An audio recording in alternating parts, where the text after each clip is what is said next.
All right, guys. So Fox News host Jesse Waters recently went on the PBD podcast, and part of what they discussed at the end of this conversation was on how California just passed a law essentially saying that any fast food franchise that has over 60 locations nationwide has to pay their workers at least $20 an hour. And so, of course, this millionaire doing propaganda on behalf of billionaires wasn't a big fan of it. So let's go ahead and watch this clip here, and then we'll come out the other side to try to unpack the arguments that Jesse is laying out here.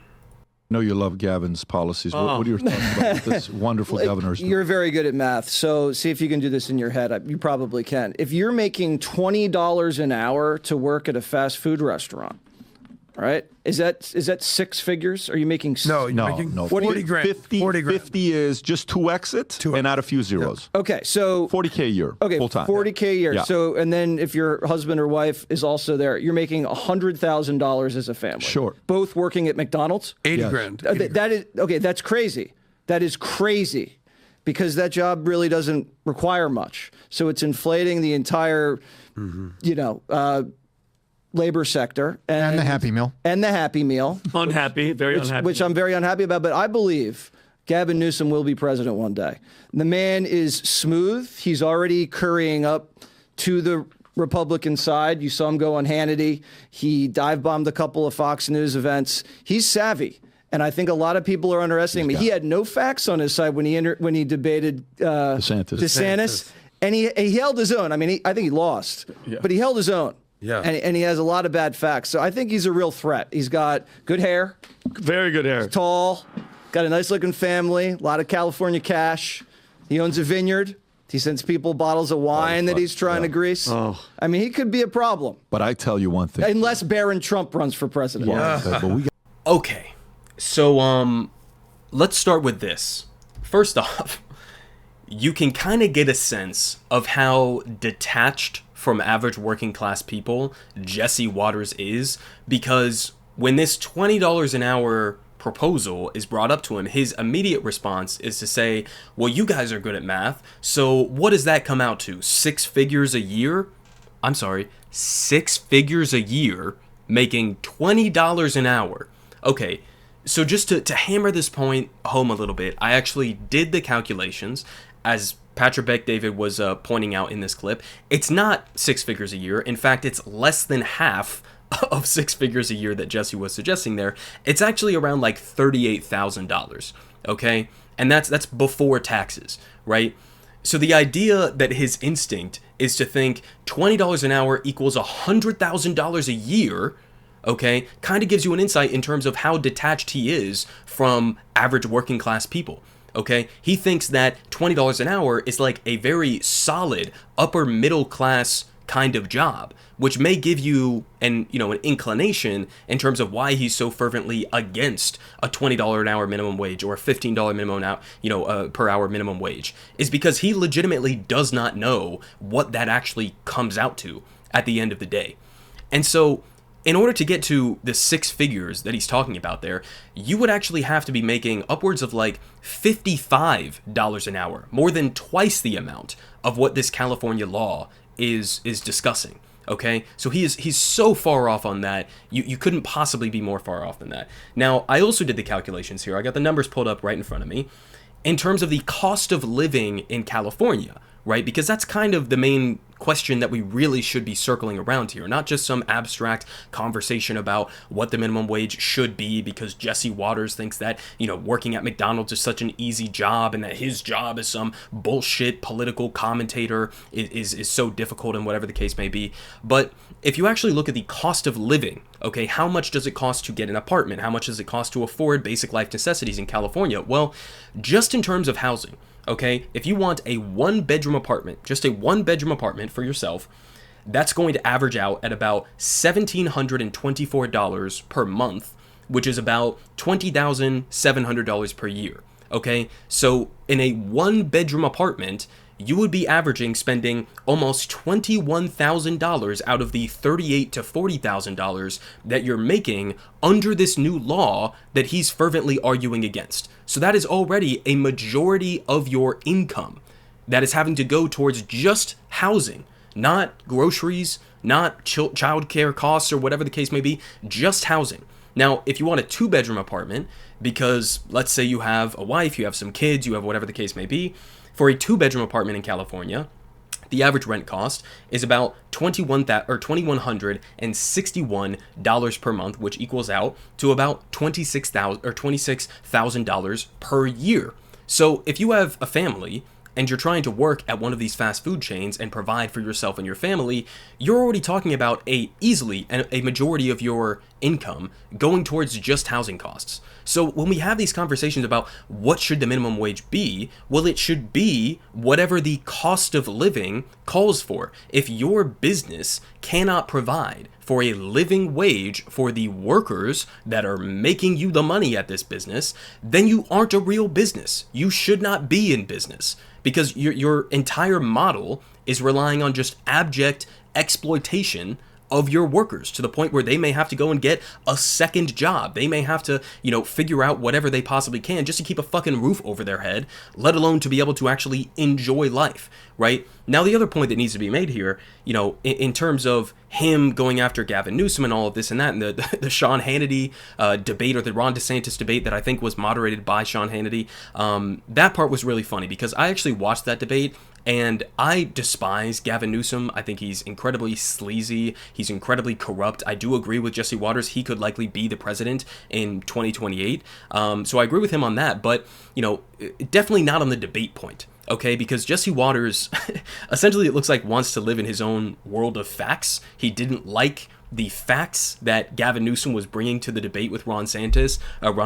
I think that's incredibly funny, because although I despise Gavin Newsom and I think that he's corrupt and I think that he's a sleazebag and a liar, in that debate, the stats that he was bringing up were entirely true. They weren't just like made up facts that he was bringing up. It's just that Ron DeSantis is not charismatic, not nearly as charismatic as Gavin Newsom.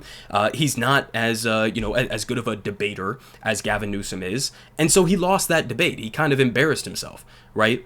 And so there's a little bit of coping and seething there, I would say, from Jesse Waters on that front. Now, this is also something I saw repeated from conservatives on Twitter and, in different articles and whatever the case may be. So here we have from End Wokeness, which is one of the most annoying accounts on Twitter, but one of the largest sort of anti-woke conservative, grifter accounts on Twitter.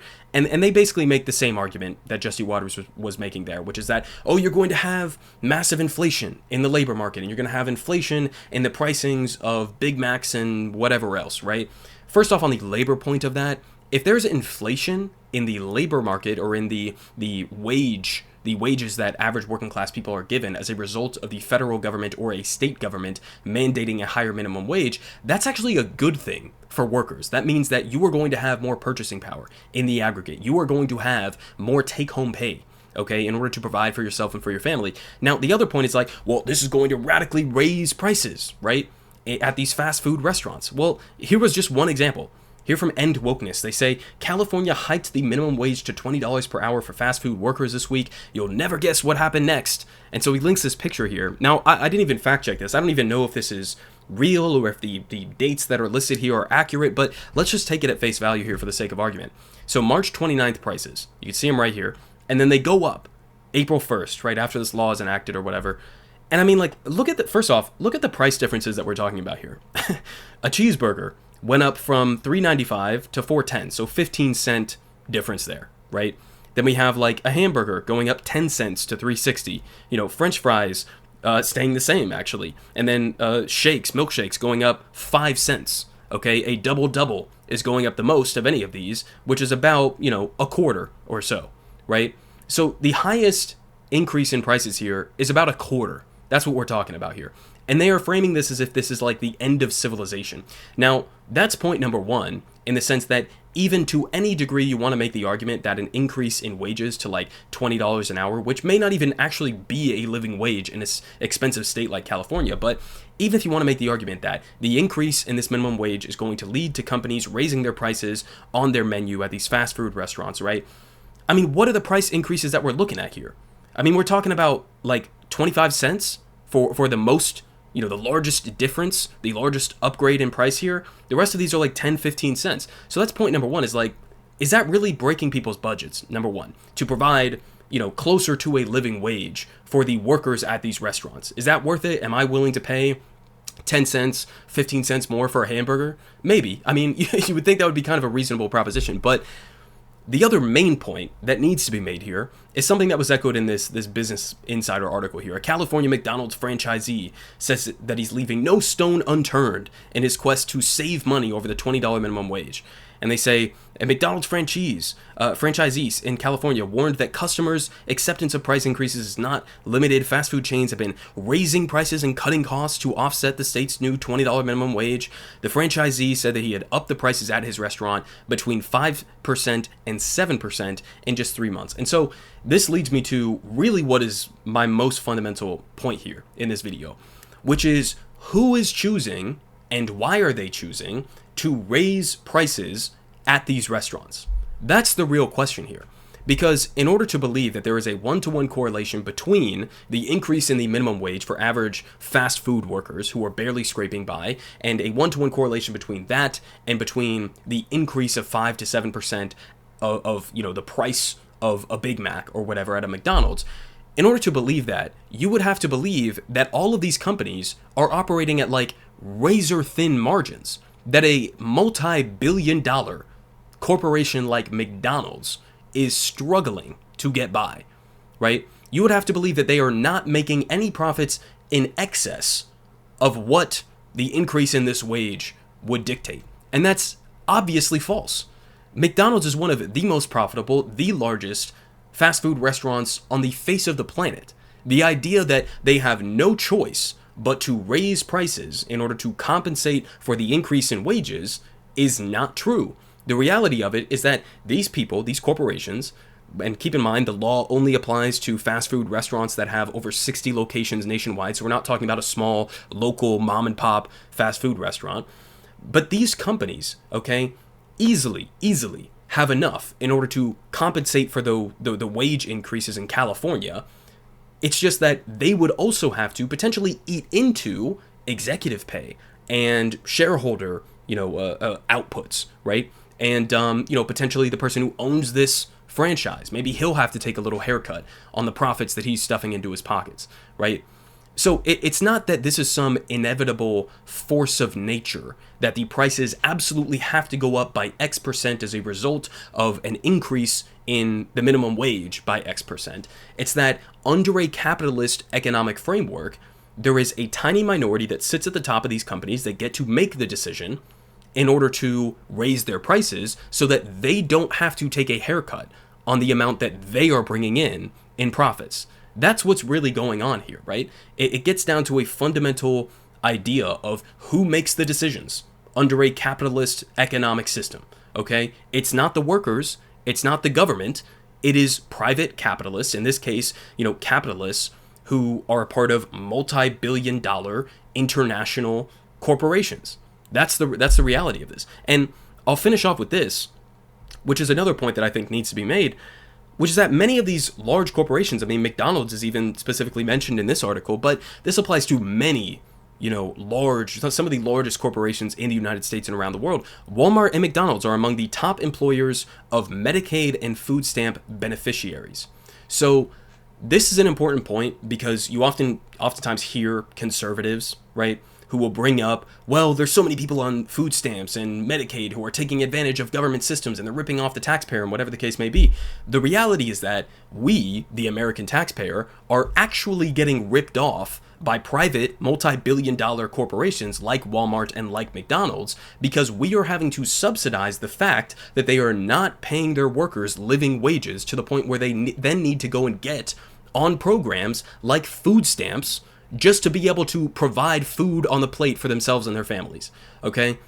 So this is the actual corruption, right? This is the actual greed and abuse of our social, programs that we have here in the United States. It's not coming from average working class people who are taking advantage of these systems. It's coming from massive multi-billion-dollar corporations who are taking advantage of these systems and forcing their workers, because they're not paying them enough, to go on programs like food stamps. So I'll leave you guys off with that. Obviously, I don't think it's any surprise to anybody that Jesse Waters and Pat Betrick David, or whatever his name is, are extremely out of touch with average working class people and what actually would be a living wage in any given state.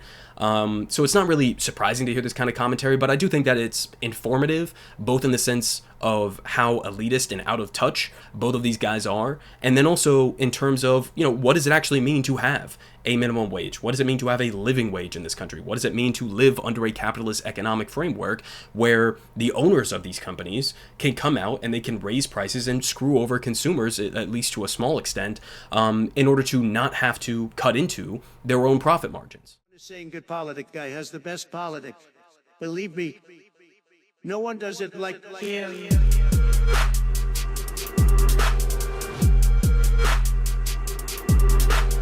Believe me, everyone is saying